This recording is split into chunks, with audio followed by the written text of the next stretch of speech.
Halo semua, perkenalkan nama saya Elma Christine Situmorang dari jurusan Pendidikan Geografi Universitas Negeri Medan. Nah, pada kali ini saya ingin menjelaskan tentang penginderaan jauh, di mana yang pertama saya ingin menjelaskan tentang pengertiannya. Nah, jadi secara singkat, kalau penginderaan jauh itu yaitu ilmu atau seni untuk memperoleh informasi tentang objek, daerah, atau gejala yang di mana penganalisis dataannya diperoleh langsung tanpa kontak langsung.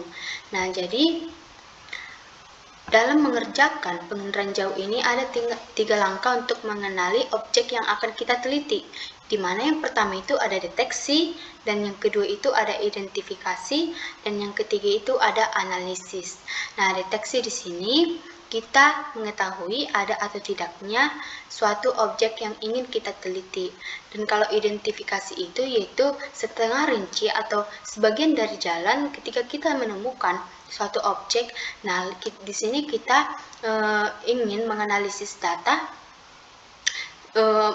bagaimana jalannya proyek tersebut supaya bisa berjalan dengan baik.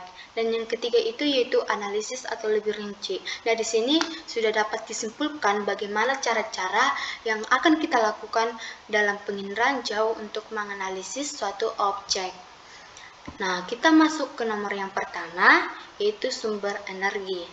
Nah, sumber energi dari penginderaan jauh tersebut ada dua, yaitu bersifat alami dan bersifat buatan. Nah, jika bersifat alami, kita dapat menemukannya dalam sebuah matahari. Jadi, jika kita melakukan sebuah objek sumber energinya dari sinar matahari, maka penginderaan jauh yang harus kita lakukan itu bersifat pasif. Sedangkan untuk buatan, kita memerlukan suatu objek, maka penginderaan jauhnya itu bersifat aktif. Jadi, objek yang dapat dikenali karena masing-masing punya karakteristik tersendiri dalam interaksinya dengan gaya, gelombang, bunyi, dan tenaga elektromagnetik. Nah, dan yang kedua itu ada atmosfer, di mana atmosfer ini bersifat membatasi spektrum. Kalau spektrum itu warna yang dihasilkan. Nah, jadi atmosfer yang membatasi spektrum ini bersifat selektif terhadap panjangnya gelombang melalui hamburan dan serapan. Yang ketiga itu ada interaksi antara tenaga dan tenaga objek. Nah, kita ketahui kalau kita ingin melakukan atau melaksanakan penginderaan jauh, kita ada baiknya melakukan interaksi antara tenaga dan objek. Jika salah satu di antara mereka tidak bisa, maka hal tersebut tidak seimbang, dan hal yang disebabkan dari ketidakseimbangan itu penginderaan jauh tidak bisa berjalan dengan baik. Nah, jadi poin-poin dari interaksi antara tenaga dan objek ini yaitu tiap objek mempunyai karakteristik tertentu dalam memancarkan atau memantulkan tenaga ke sensor. Dan yang kedua itu ada pengenalan objek, pada dasarnya dilaksanakan dengan menyidik atau tracing karakter spektral objek yang tergambar pada citra. Nah, jadi di sini kita dapat mengetahui beberapa syarat-syarat bagaimana cara kita untuk bisa berinteraksi antara tenaga dengan objek. Yang keempat itu ada sensor. Sensor sangat diperlukan dalam suatu penginderaan jauh karena sensor itu merupakan suatu alat untuk merekam yang digunakan dalam penginderaan jauh.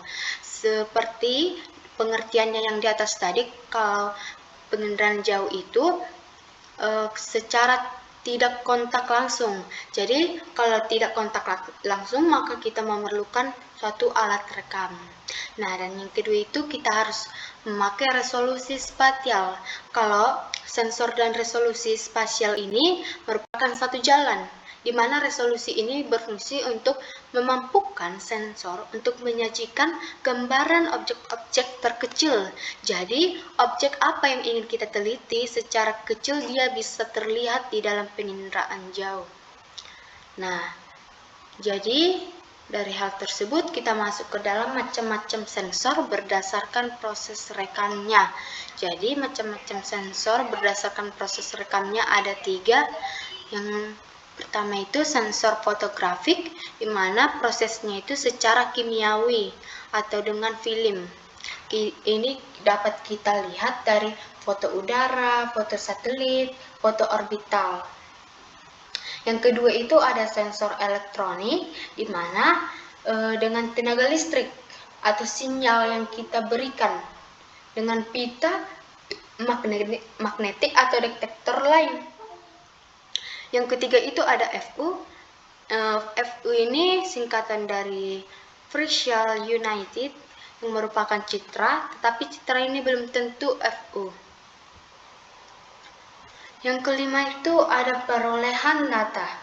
Nah, perolehan data yang diperoleh dari penginderaan jauh ada dua, yaitu bersifat manual dan bersifat numerik.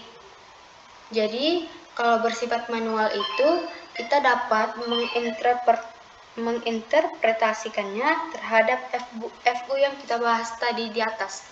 Dan yang kedua itu ada numerik atau digital, di mana interpretasinya itu menggunakan komputer terhadap citra. Jadi, dari kesimpulan di atas kita dapat menyimpulkan bahwa sistem penginderaan jauh ini seperti kita lihat pada gambar.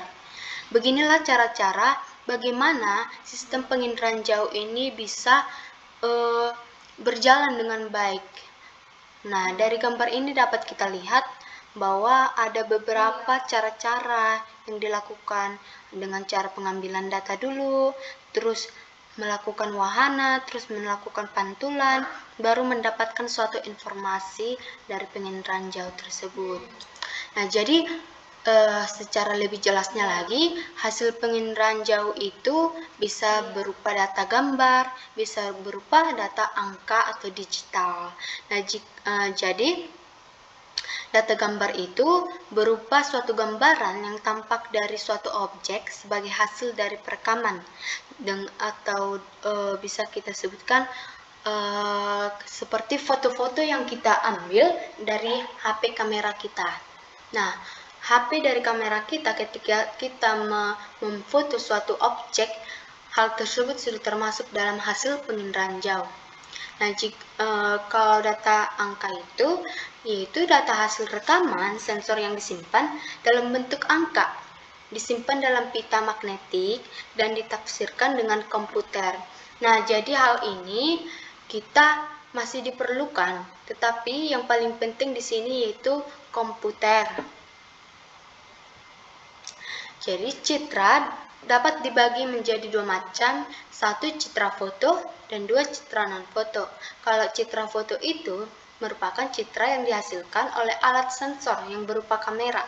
Seperti yang saya jelaskan tadi, salah satu contohnya yaitu kamera kita. Yang kedua itu contoh citra non-foto itu citra yang dibuat dengan sensor tapi bukan dengan kamera. Jadi citra foto sama non-foto itu berkebalikan. Unsur-unsur interpretasi penginderaan jauh itu ada rona, ada tekstur, ada ukuran, pola, tinggi bayangan, situs, dan lain-lain. Hal ini dapat kita lihat di dalam PPT yang saya munculkan. Nah, dari beberapa penjelasan-penjelasan yang saya jelaskan tadi, kita dapat menyimpulkan beberapa manfaat penginderaan jauh. Yang pertama itu di bidang meteorologi. Jadi, manfaat penginderaan jauh itu di bidang hal ini, yaitu satu pengamatan iklim, analisis cuaca, analisis sistem pola angin, dan permodelan meteorologi. Nah, jadi hal ini sangat diperlukan oleh BMKG atau Badan Meteorologi, Geoklimatologi, dan Geofisika. Tanpa penginderaan jauh, kita bisa tahu kalau proses jalannya BMKG ini tidak bisa berjalan dengan baik. Yang kedua itu di bidang oseanologi. Osean artinya laut. Nah, jadi manfaatnya itu ada untuk menganalisis sifat fisis laut, pemantauan pasang surut dan gelombang laut, dan pemantauan upwelling atau suhu air laut. Yang ketiga itu ada manfaat penginderaan jauh di bidang hidrologi. Hidrologi, hidro artinya air. Jadi Berbeda dengan ocean, kalau ocean itu laut, kalau hidro itu air.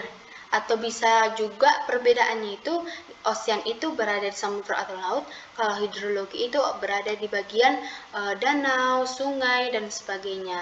Nah, jadi manfaatnya yaitu pemantauan das, pemantauan pola sungai, pemantauan sedimentasi dan abrasi sungai. Nah, jadi dari manfaat-manfaat penginderaan jauh ini dapat kita simpulkan keunggulan citra penginderaan jauh. Nah, jadi beberapa keunggulannya dapat kita lihat di dalam objek yang saya berikan. Nah, jadi citra menggambarkan objek atau daerah secara lengkap. Itulah keunggulan salah satu citra penginderaan jauh. Ketika kita menganalisis suatu objek, maka objek yang kita dapatkan itu dapat dengan lengkap terwujud dan letaknya mirip dengan asli apa yang ada di permukaan bumi. Jadi kita sangat memerlukan hal tersebut. Yang kedua itu ada kalau kita menggunakan citra penginderaan jauh ini bisa dengan daerah yang lebih luas jangkauannya, berbeda dengan SIG atau Sistem Informasi Geografi. Kalau penginderaan jauh ini lebih luas cakupannya daripada SIG. Dan inilah sebagainya atau sebagian dari keunggulan citra penginderaan jauh. Jadi kebalikan dari keunggulan itu pasti ada keterbatasan yang timbul dari suatu alat, di mana keterbatasannya citra ini tidak semua data yang dapat disadap, atau misalnya komposisi penduduk, karena kita tahu Indonesia ini masih rentan atau belum rata dengan komposisi penduduknya. Ada yang padat dan ada yang tidak padat. Jadi citra yang kita gunakan itu bakal tidak berfungsi dengan baik karena hal tersebut. Dan yang kedua itu ada ketelitian hasil interpretasi yang kita terima tergantung pada kejelasan bentuk objek atau gejala pada citra. Mengapa? Karena kita tidak langsung turun ke lapangan. Jadi kita itu hanya memerlukan penginderaan jauh. Jadi sekian dari presentasi yang saya berikan. Semoga adik-adik semua paham dengan penginderaan jauh. Terima kasih.